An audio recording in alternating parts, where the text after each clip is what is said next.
Well, good evening and good day, wherever you may be in this world. Welcome to the Vicki Travis Show. I'm Vicki Travis.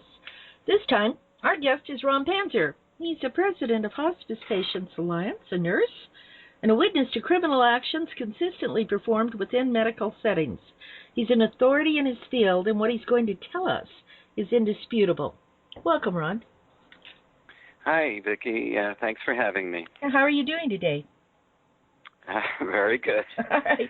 Now, Ron, for many years, you have been getting the word out about what goes on in a hospice setting and other medical settings that should make people sit up and take stock of the content.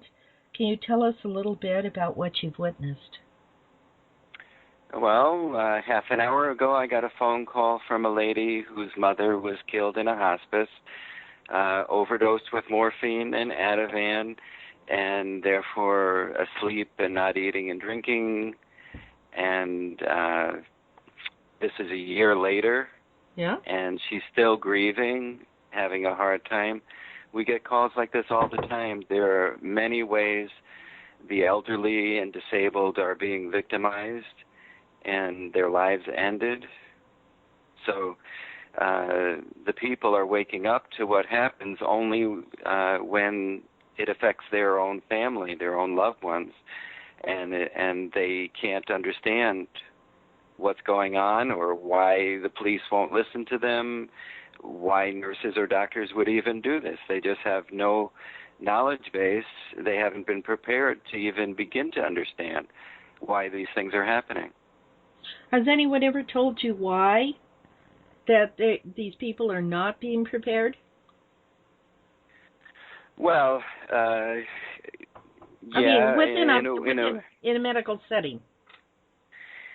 Yeah, in a way, the reason that these people are being killed medically is the same reason the public is not being told, is that the values that guided healthcare and society, the ethics of life, have been abandoned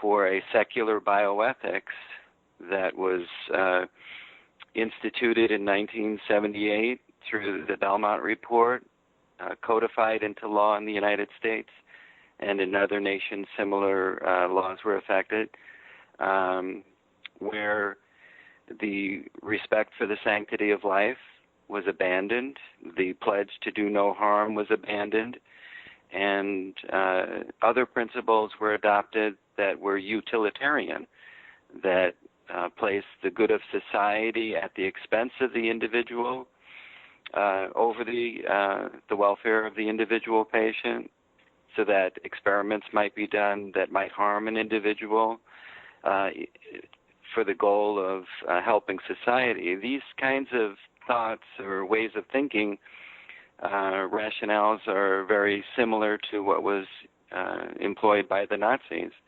So we have left our moral foundations, and the doctors, the nurses, the lawyers, the judges are educated into a secular bioethics, what was called federal ethics, and their concepts were justice, beneficence, and autonomy, but they're reinterpreted to devalue the individual human rights, basic human rights to life and to be cared for.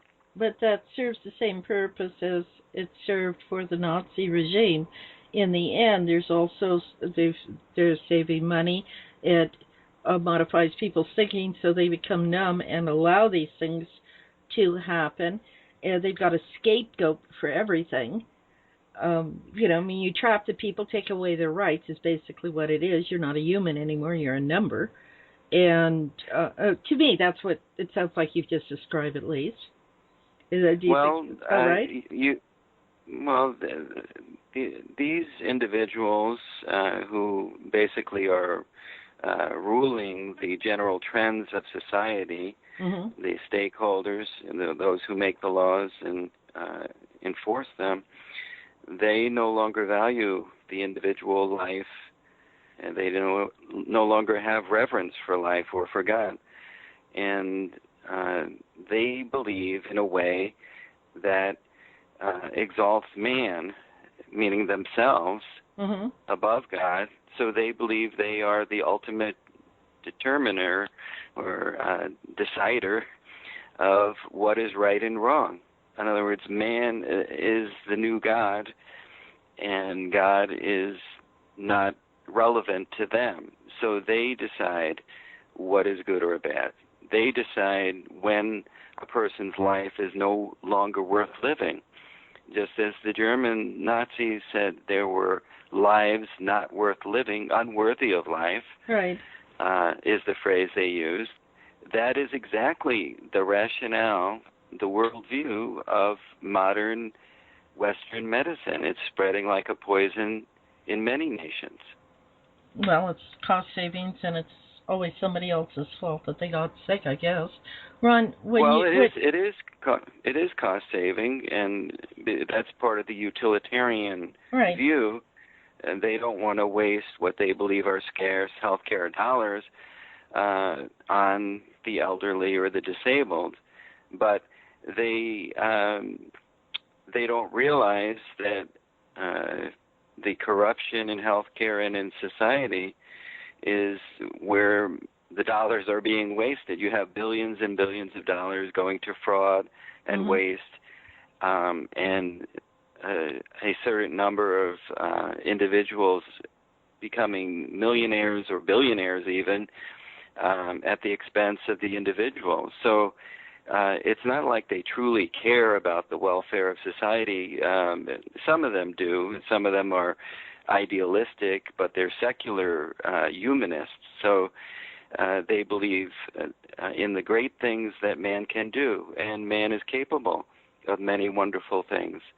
But on the other hand, man is capable of great harm, and they have abandoned the principle, the precautionary principle, where you are cautious about what you do and what experiments you do, what scientific technology you employ, and medicines you use in order to protect individual life and all of humankind. But what they have done is abandon that, and they rush right ahead with what will make them rich. You have corporate corruption, where the only thing that's important is making billions of dollars, such as the pharmaceutical industry, which they have done much good, but they've also done great harm. Yeah. And many thousands have died from medication side effects. Or even in healthcare, you have quality of care issues where hundreds of thousands of people are dying every year from medication errors or simply wrong diagnoses and infections acquired in the hospitals and facilities. What changed them? I don't believe for a minute these people were born this way, or their parents taught them to not care. What made them? Do you have any idea at least? Well, it's a problem that's part of human nature. We have a fallen human nature. We're imperfect. We're selfish. No, you're fading away. We're selfish and imperfect, and because of that, we become short-sighted, and we do things that are not for the good of others, and we forget that other person could be us one day. Yeah. In other words, if you care about life, you start to care about others, but when you're only concerned about yourself, then you do things that harm everyone, including yourself, over time. So you basically become blind through selfishness and a lack of faith, a lack of love. You know, these words like love, charity, faith, they are not considered even relevant in a secular society. So when you lose that, you become capable of great cruelty, and you forget the principle of mercy, a virtue of mercy, acting mercifully towards others to relieve their suffering in an authentic way. So healthcare becomes hostile to life and only caring for certain lives rather than caring for all, which is the real mission of healthcare. Right. Now, several years ago, you saw medicine changing before they would actually care about a person. They would remember your name. They would know your family. Today, you're basically a number. I don't think there's that many more people. I think it's the way it's set up. There has always been a division between those who have reverence for life and those who are more utilitarian or secular humanists. And even throughout history, you can go back thousands of years and find the same division. Some consider that the elite should decide, and certain lives can be expended. Eugenics comes along with that kind of thinking. Euthanasia, assisted suicide, abortion, all of these arise out of this other culture of death. But those were the minority before. Now they seem to be the majority. Well, they have always existed, but they have seized power. In other words, the basic foundation for Western society has been a Judeo-Christian ethic based in the Bible, the divine law, the Ten Commandments, that are not even mentioned in medical schools. They would laugh you out of the room. But these things are the foundation for our Western system of laws, and that has been abandoned. Again, as I've said, the Belmont Report came out and instituted a system of ethics that was completely contrary to reverence for life and the Hippocratic Oath, and it went from guiding research to guiding all the university research, government-funded research. The United States, state, and local public health departments adopted it. It went into all the universities, the medical schools, nursing schools, and law schools, and then basically has permeated all of our the decisions that are made are trending in that direction, and it takes decades to see the fruit of those seeds that were planted 40 years ago. Yeah. Ron, you were involved in a lawsuit. May I ask you about that? That's what you started when you started this work. See, not the lawsuit part. That's probably distressing. But what prompted you to do this? What did you learn? Well, if you have a heart as a nurse, there are certain things you can't turn your back on. Mm-hmm. And when you see things that violate the basic rights of patients, you want to do something about it. And I witnessed patients being exploited for financial gain by a hospice and denied their right.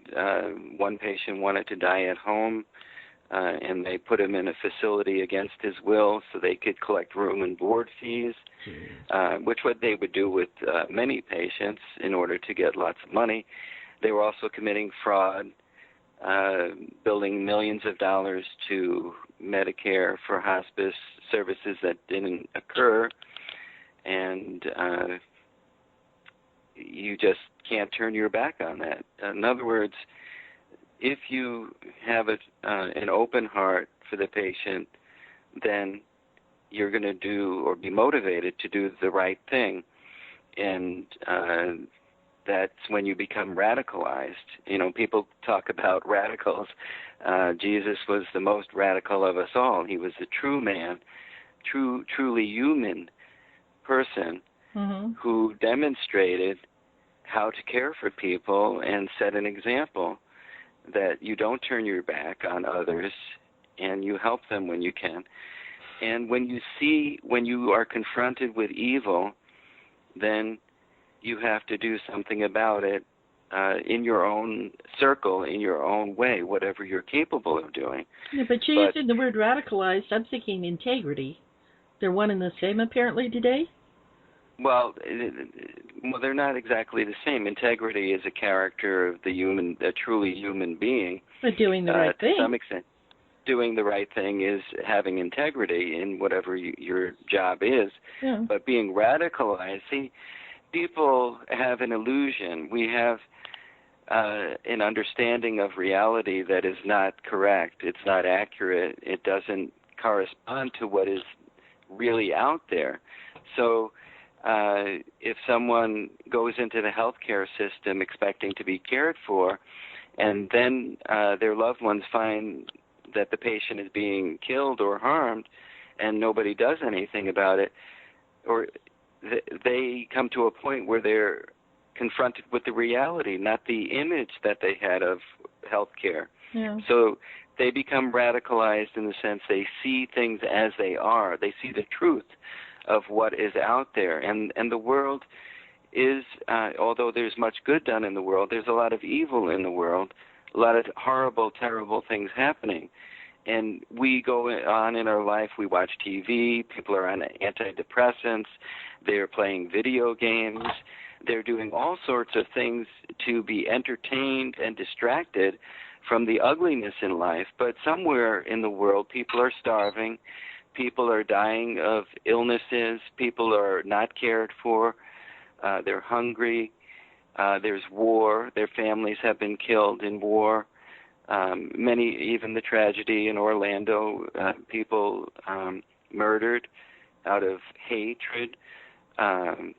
All of these things, we may see them briefly on the news, but for the most part, we can't, we don't want to live in a constant state of awareness of the evil in the world, because it's too painful to look at it and think, this might happen to me. But if we're called to serve, then we say, well, I'm going to do something about it. Yeah. I'm going to do what I can for this woman or this man and help them.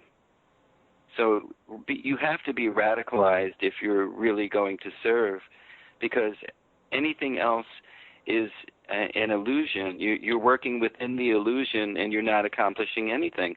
So those people who want to outlaw abortion, they want to outlaw assisted suicide or prevent it from being legalized, they want to prevent euthanasia from being legalized, and they get all these people together and say, oh, we have to stop legalization. They really don't know what they're doing, because what they're doing is looking at a drop of water when there's a tidal wave coming, Yeah. and the tidal wave is the evil in the world.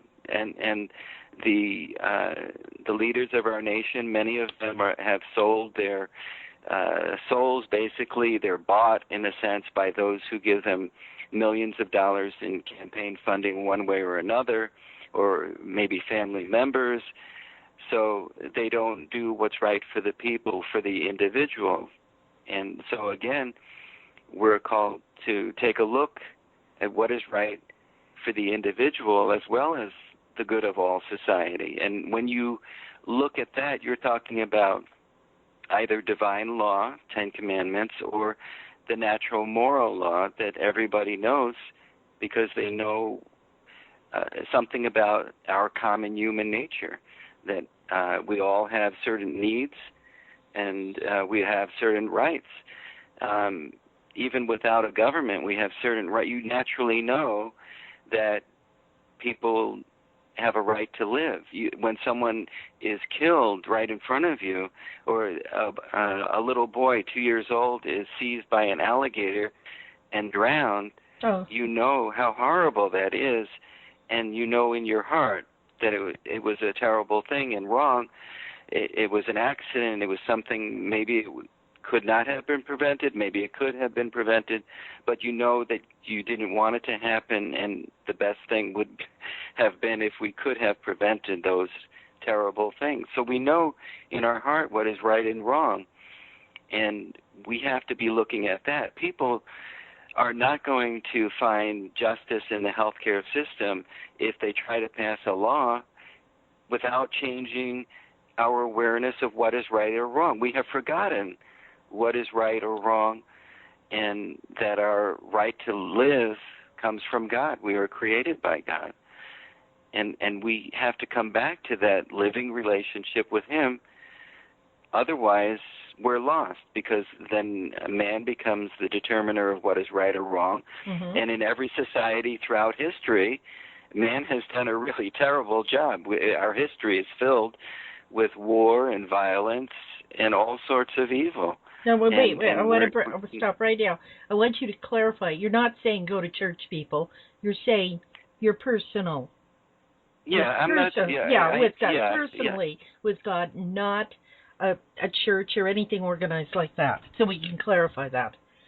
Well, that's what I'm saying is that we have to have a relationship Correct. with God. The idea that there's a kingdom of heaven is, that the kingdom of heaven is here now.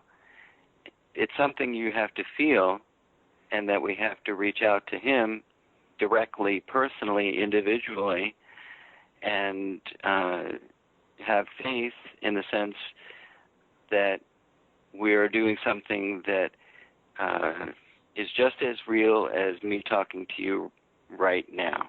Right. And if you relate to God that way, like in Fiddler on the Roof, the father was talking to God all the time. And that's really how we should be in our life, whether not speaking necessarily, but mentally at least, in our heart, reaching out to Him, talking with Him. And then if you have that relationship, you cannot kill a patient, you cannot harm someone in a utilitarian way. You might by accident do something, but you could never intend to do such a thing. And if we can remove the evil intentions of the people, then nobody's going to go get an abortion. Nobody's going to ask to be assisted to commit suicide. Nobody is going to do euthanasia to kill a patient in a medical setting, because it's unconscionable. It wouldn't even come to their mind.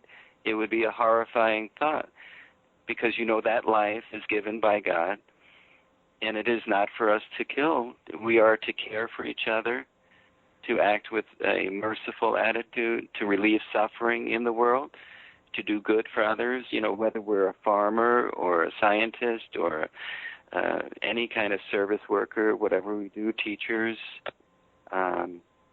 business people, fading military. Away. Yes. Yeah, we need to be serving each other and helping each other, and then you have what's called the culture of life. So the real answer is to restore the culture of life, not to pass a law. If you can't recreate or restore a culture of life, then we're lost.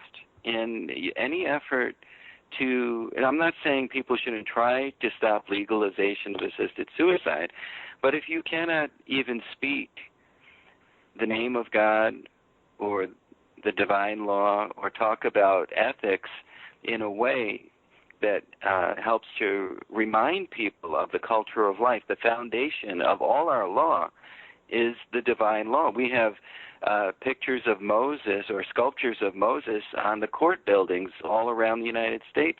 That's and in right. many other countries. Yeah. And there's a reason for that. These basic principles guide the culture of life. And that is what has to be restored. People have to be re-educated, or many people have not even heard of these things because they've been given a secular education, and these basic principles have not been taught to the people.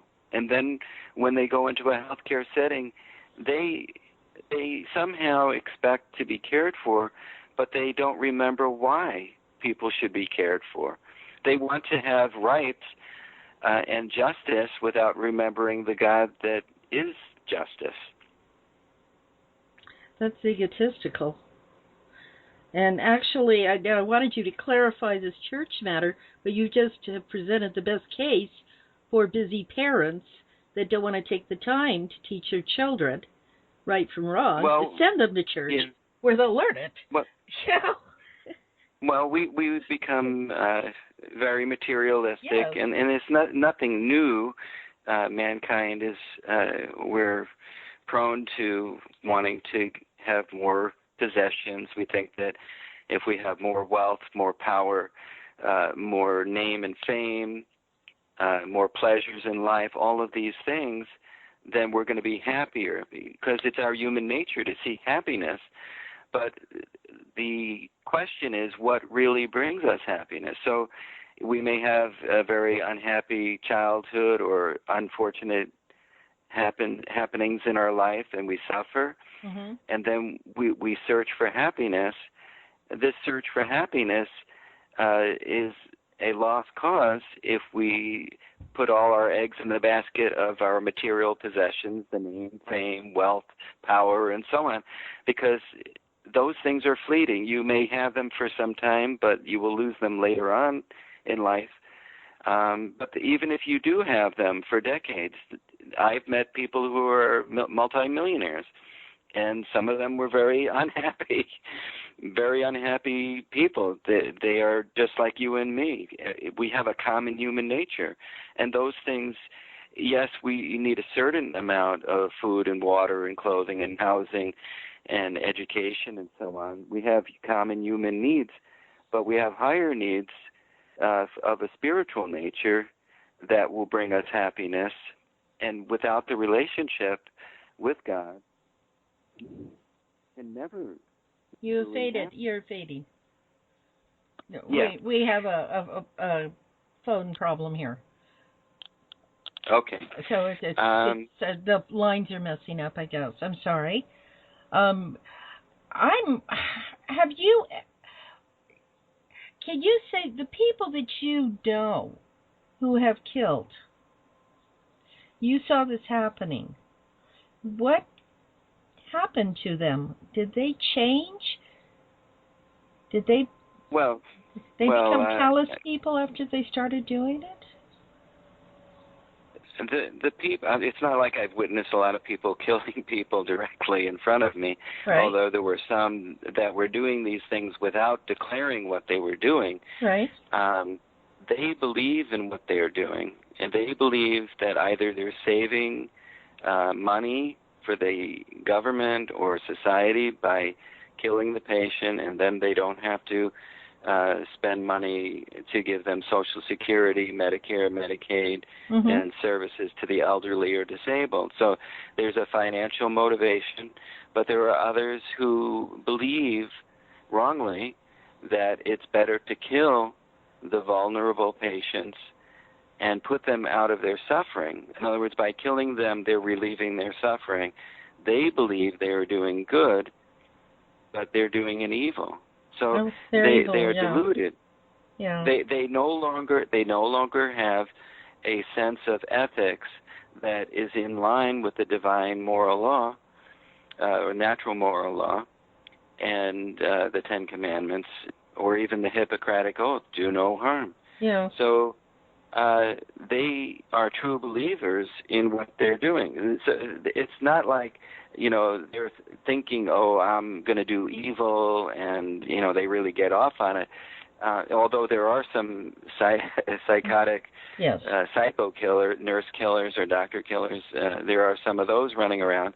But many of them are basically, they believe themselves to be good-hearted, doing the right thing, but they're doing terrible things.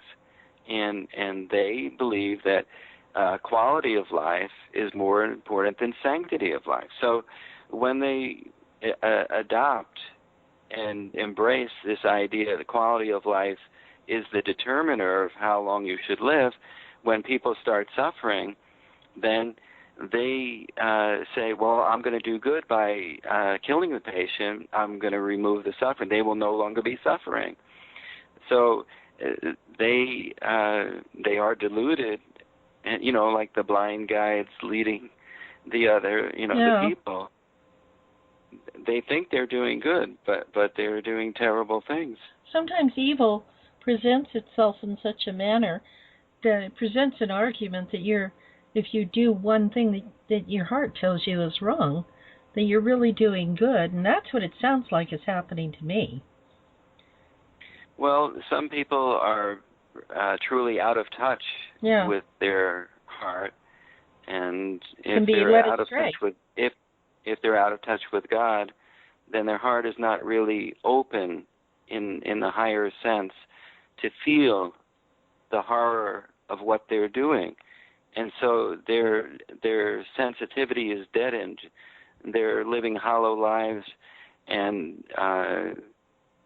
then they go through life almost in an unconscious way, not realizing what they're doing, just as all of us at some point have done some things that were wrong, and only later maybe we realized how wrong it was, and then we felt remorse for that. But these people have hardened their hearts and set their face against God and rejected him and what he's saying. So they have placed their own way of thinking and themselves above God, rejecting his law, do not kill. I mean, do not murder.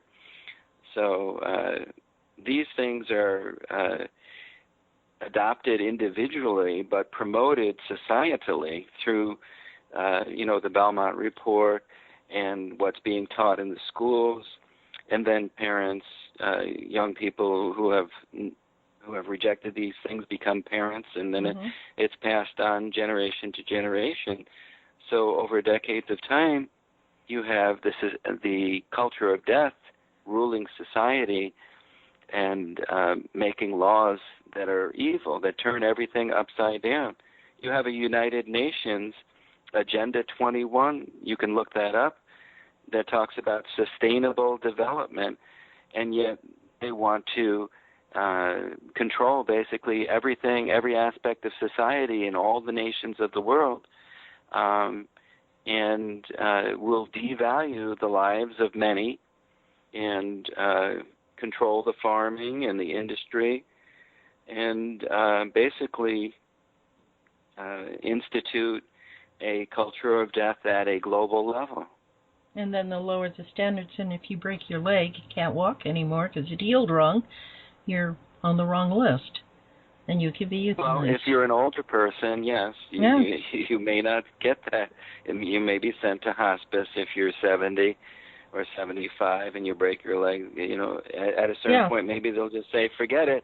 We're not going to spend the money on your leg, or we're certainly not going to do a heart operation on the arteries that's blocked.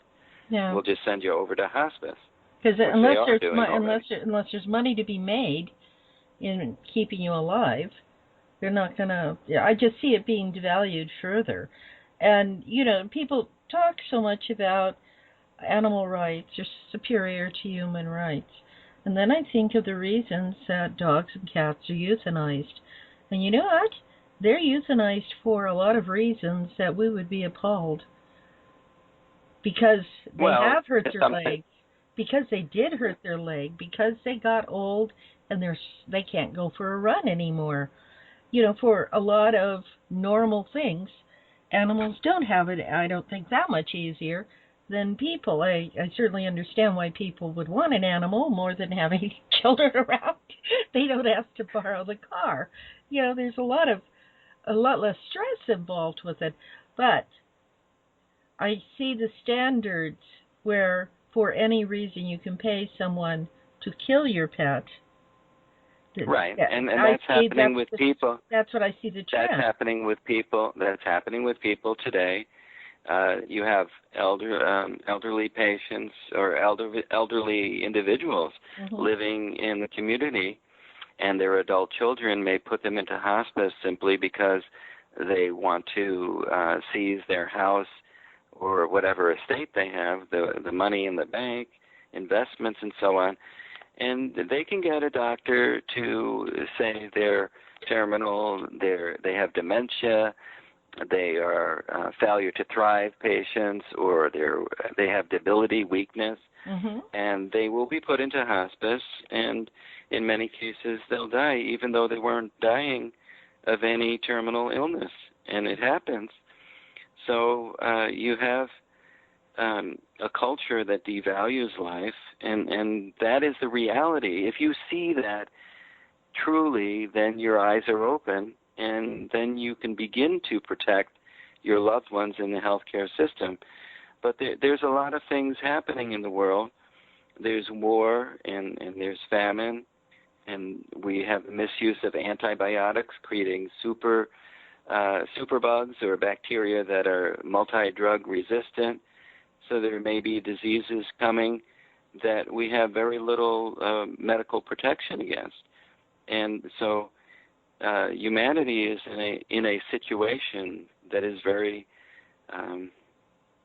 very much threatened, and people are concerned and worry about these things. But again, you can pass a law, and it's not really going to do anything about these worldwide problems. You have to restore a culture of life that respects the natural order of dealing with things, whether it's farming and giving the land a rest once every 7 years, and not just pulling stuff out of the soil year after year after year and using fertilizers or pesticides that poison the land and kill off the bees, and then you have crop failures or cancers and diseases coming because there's pesticides in the water, and all of us have some pesticides in our blood from what we're eating.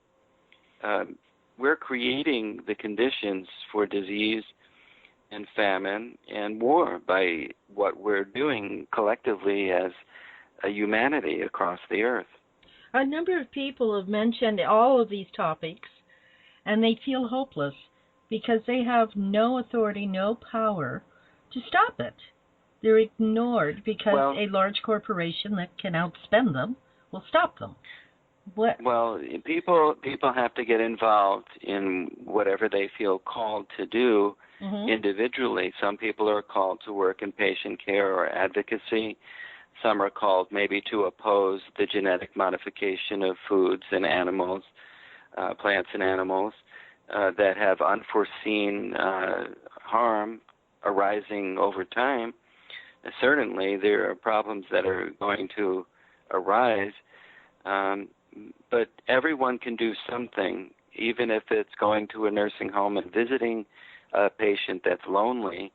You are doing something. If you donate to a charity, you're doing something. If you participate, you need to do something in your own circle of life. Otherwise, you are living a hollow life, because each of us is called to do something. Someone might be gifted with a voice that can sing. Well, if they don't follow their heart and develop that gift, then they're not doing what would be the best thing for them. So each of us has a gift, and each of us can do something. People shouldn't think that, oh, I have to change the whole world. Right.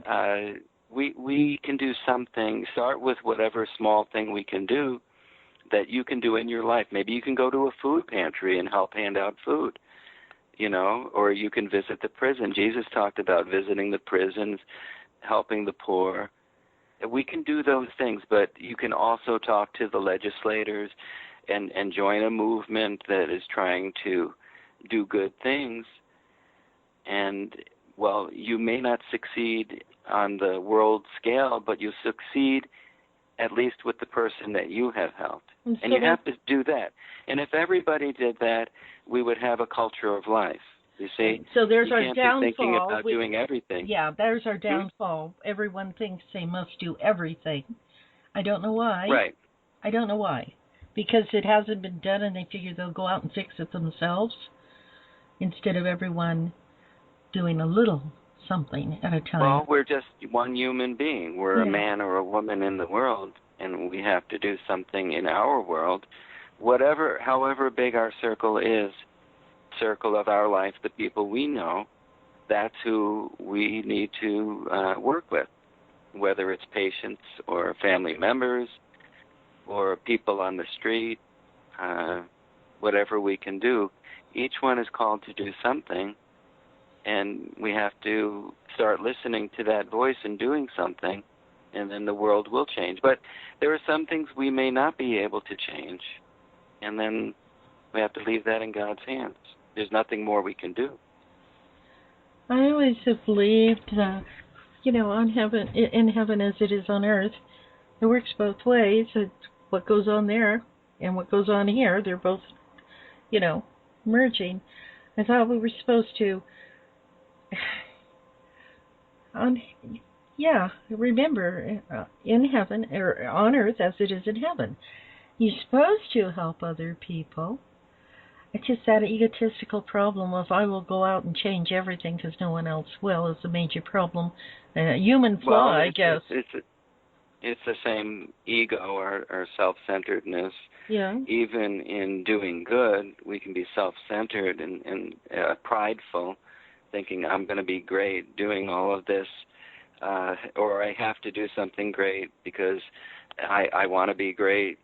And that is totally wrong thinking. I don't think it's just they want to be great. I think it's they must do something, and the evil faction, I don't know what other word to use for people that refuse to acknowledge something must be done when there's murder or disfigurement or experimentation that has harmed a person, and they go to the authorities and they're laughed at.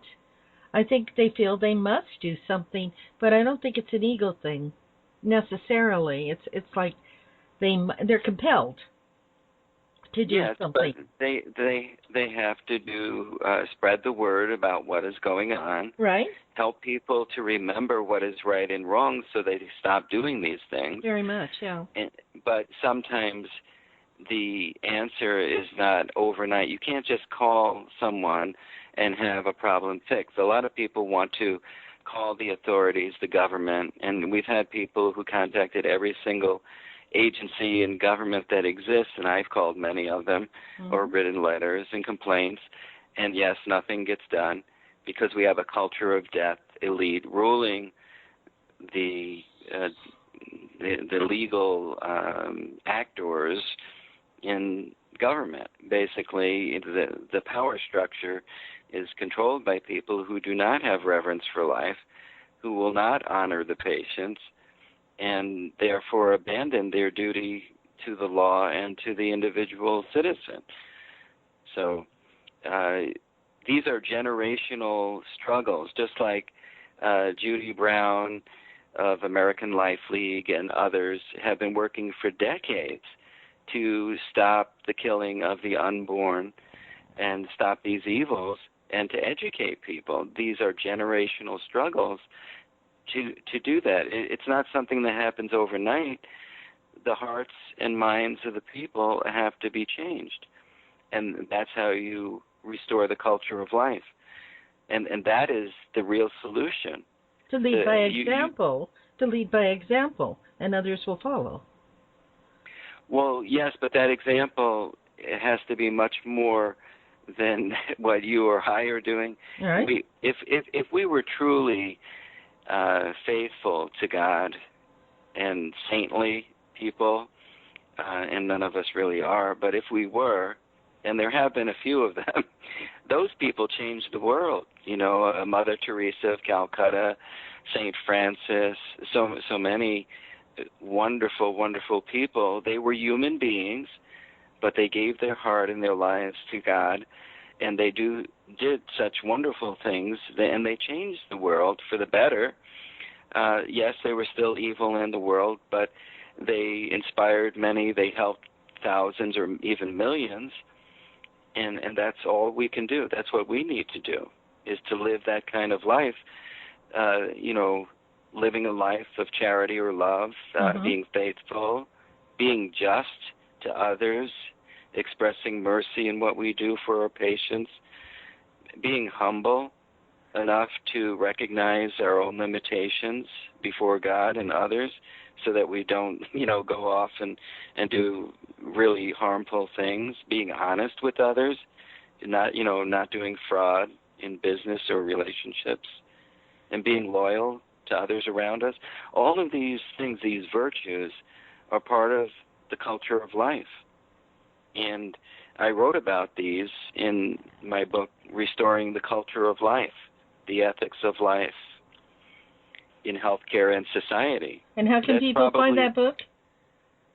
It's on the website, hospicepatients.org, the Hospice Patients Alliance website.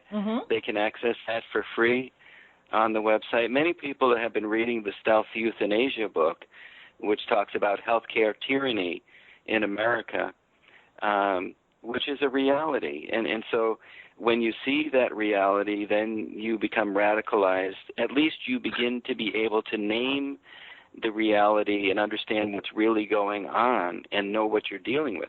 You can't solve a problem until you know what you're dealing with. But those two books go together.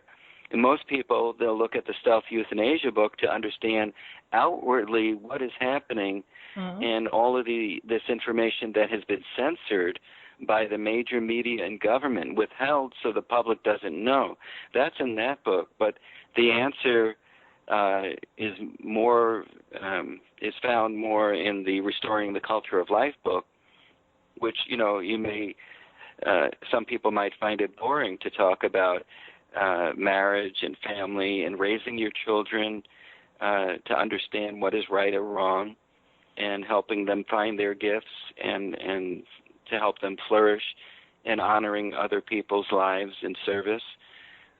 Those things are more important. That is the real solution to what we're observing in our society. And we each have to individually remember those things and then put it into practice, and then our lives will be transformed. And if our lives are transformed, then other people will be transformed. That is the way it works. It's not like you can wave a magic wand and millions of people are transformed. It doesn't work that way. It's a one-on-one individual, talk to one person, or live and set an example that is observed by one person at a time. And maybe you inspire somebody, and maybe the world changes. Ron, when you became aware what was taking place, were you hurt? Were you sad? Well, yeah, of course. Very upset. No. It can't be, of course, angry. Because the bad people obviously don't feel that way. Yeah, well, that's just, if you care about your patients, you're going to be extremely upset and outraged. And then you, like I did, I went to the nurse manager. You go up the chain of command and talk to everyone. And then I talked to the top executives of the corporation, who laughed in my face and said, "We're going to do it anyway, and you can't stop us, Ron." And she admitted what they were doing and said, "We're going to do it, and nobody's going to stop us. The government's not going to stop us, and we're just going to keep on going." And see, in healthcare, people have the illusion that the standards of care are enforced uniformly across the whole healthcare system. But what actually happens is, like for nursing homes, the state attorney generals will pick out one or two nursing homes to go after and then throw the book at them and say, "You violated all these standards." But really, there could be dozens and dozens of nursing homes that are violating standards that they don't do anything about. The same thing for hospitals. They may look the other way. And in hospices are the least regulated. Even though the standards of care exist, the standards are not enforced. So I get calls all the time. My mother was directly injected with an overdose of morphine and died instantly, or something like that. And nobody does anything. They are literally killing people, either that way or they sedate them and then they dehydrate to death because their circulation has not enough fluid to support the blood pressure, and the heart stops, the circulation collapses, they die. And so when I see corporate people promoting these kinds of things, it's horrifying. But then when I hear about leaders, even in pro-life movement, some saying, oh, these things are not happening, or if they're happening, they're extremely rare, I am enraged. I feel they are betraying the people who trust them to speak the truth. If you set yourself up to be a leader of any sort or to speak on any of these issues, you need to speak the truth. And there are leaders, even in the pro-life movement, who are consciously lying about what is going on. So then people trust them. They go into hospice, and then something horrible happens, and they can't believe it. And I get the calls. They say, I never thought this would happen. I can't believe it. Nobody will listen to me, and the police won't investigate. Nobody will listen. The attorneys won't lift a finger for them because they don't believe there's any money in suing anybody for the murder of a 90-year-old. They just don't care. They have no reverence for life. And if there's no reverence for life, there can't be any justice in the healthcare system. The whole healthcare system is based on reverence for life. You are a healthcare caregiver, a nurse, a doctor. Your highest duty is to do everything you can to protect the life of that patient and to help them heal if you can, or to relieve their suffering, to care for them. And to do anything other than that, you shouldn't even be in the business. But what's happening is you have medical schools and nursing schools teaching a completely different rationale for being in the field, and they become technicians of death rather than caregivers. And this leads back to the Belmont Report and the Nazi-type culture, where everything in the system has been remade. If people want to understand, at least for the United States, exactly how this happened, Professor Diane Irving wrote an article called What is Bioethics? And another one called The Bioethics Mess. We have them posted on our website, or you can go to lifeissues.net and read over 300 articles by Professor Irving that explain all of these things. The philosophy that guides our ethics and our actions in healthcare really do matter, and they create either a culture of life or a culture of death. And without that reverence for life and for God, then you become a humanist or a utilitarian, and you're going to devalue others and at some point kill people, whether it's eugenics, in vitro fertilization, in artificial reproduction, or in a healthcare setting where you decide to kill certain people because of their disability or a disease process or simply because they're elderly. So for anyone listening, Diane Irving is one of the people that was there when these bioethicists were created. When the field was created, she's first-hand knowledge of this. Yes, she knows all the big players in secular bioethics and Christian ethics as well, but she has a PhD in bioethics as well as the history of philosophy, so she understands the trends in man's thought over human history and how people have arrived at these different systems. In other words, if people talk about, quite often they'll say, don't impose your ethics on me, don't tell me what's right or wrong. And then what they do is set up their own ethics. Even secularists have their own ethics, which actually end up in killing certain people. So they're imposing their ethics. There is no neutral ethics. People who say, don't judge me, they themselves are judging people all the time. They're judging the people who they think are judging them. So it's human nature to judge. We are not to judge the heart of other people, in terms of whether they're saved or not spiritually. But we can and must, and we do, judge people's actions, whether they're right or wrong, all the time. So you have people who are interested in promoting chaos in society, anarchists. You have socialists. They all have their own ideas of what is right or wrong, and they do impose it on others, just like Stalin and Lenin in the Soviet Union and Mao Zedong in communist China and Castro in communist Cuba. They impose their idea of right or wrong and then imprison political prisoners for 20 or 30 years.